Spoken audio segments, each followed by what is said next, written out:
শীত মানেই হচ্ছে নানা প্রকারের পিঠার আয়োজন। শীতের শুরুতেই আজ আমি তৈরি করেছি দুধ পাকন পিঠা। এই পিঠাটা যেমন খেতে স্বাদ তেমনি নরম তুলতুলে হয়।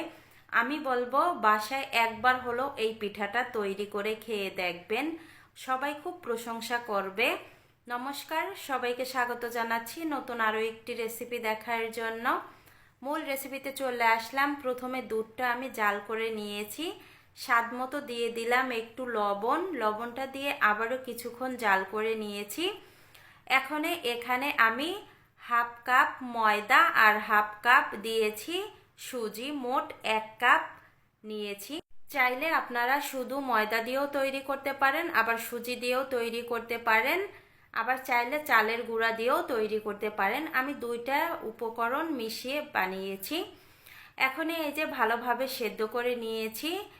এবার একটা ঢাকনা দিয়ে ঢেকে 5 মিনিট রেস্টে রেখে দিব, এতে করে খুব সুন্দরভাবে সেদ্ধ হয়ে যাবে। অন্যদিকে আমি 1 লিটার দুধ আগে থেকে জাল করে নিয়েছি। এই দুধের মধ্যে 3টা এলাচ দিয়ে এবার স্বাদ মতো দিয়ে দিব মিষ্টির জন্য এখানে আমি চিনিটা ব্যবহার করেছি। চিনি দেওয়ার পরে আবারও আমি প্রায় 7 থেকে 8 মিনিট দুধটা জাল করে নিয়েছি। দুধ জাল করা হয়ে গেছে, এবার নামিয়ে নিব। এবার একটা প্লেটে আমি সুজিটা নামিয়ে নিয়েছি। সুজিটা কুসুম গরম আছে, এ অবস্থায় আমি মথে নিব। আর যদি দেখেন হাতে লেগে যায়, অবশ্যই একটু তেল কিংবা ঘি লাগিয়ে নেবেন। আমি হাতে একটু তেল লাগিয়ে নিয়েছি, সাদা তেল। এবার ভালোভাবে এই সুজিটা মথে নিতে হবে, খুবই স্মুথ করে মথে নিতে হবে, নয়তোবা ফেটে যাওয়ার সম্ভাবনা থাকবে। মথে নেওয়া হয়ে গেছে। এখান থেকে কিছুটা পরিমাণ ডো আমি হাতে নিয়ে 2 হাতের মাঝখানে রেখে গোল করে নিয়েছি। গোল করার পরে এভাবে একটু চ্যাপ্টা করে নিলাম।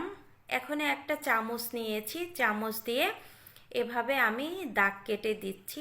এটা কিন্তু বোঝানোর কিছুই নেই, দেখেই বুঝতে পারবেন আপনারা। আর ছোট যে কমলা থাকে, সে কমলার মতো শেপটা চলে আসবে।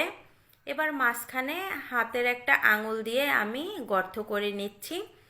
গর্ত করার পরে একটা কাঠি নিয়েছি, কাঠি দিয়ে ছিদ্র করে নিব। এই তো ছিদ্র করা হয়ে গেছে। আর সবগুলো পিঠা আমি একইভাবে তৈরি করে নিব। সবগুলো পিঠা তৈরি করা হয়ে গেছে। এবার চুলায় চলে আসলাম।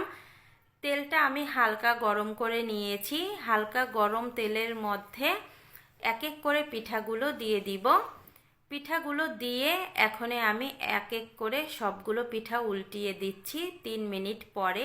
আর গ্যাসের ফ্লেমটা একেবারে লোতে রেখেছি। আপনারা যদি পিঠাটা একটু ব্রাউন কালার করতে চান, তাহলে গ্যাসের পাওয়ারটা আরেকটু বাড়িয়ে দিবেন। আমি যেহেতু পিঠাটা একটু সাদা তৈরি করব, এজন্য হালকা আছে পিঠাটা ভাজি করে নিয়েছি।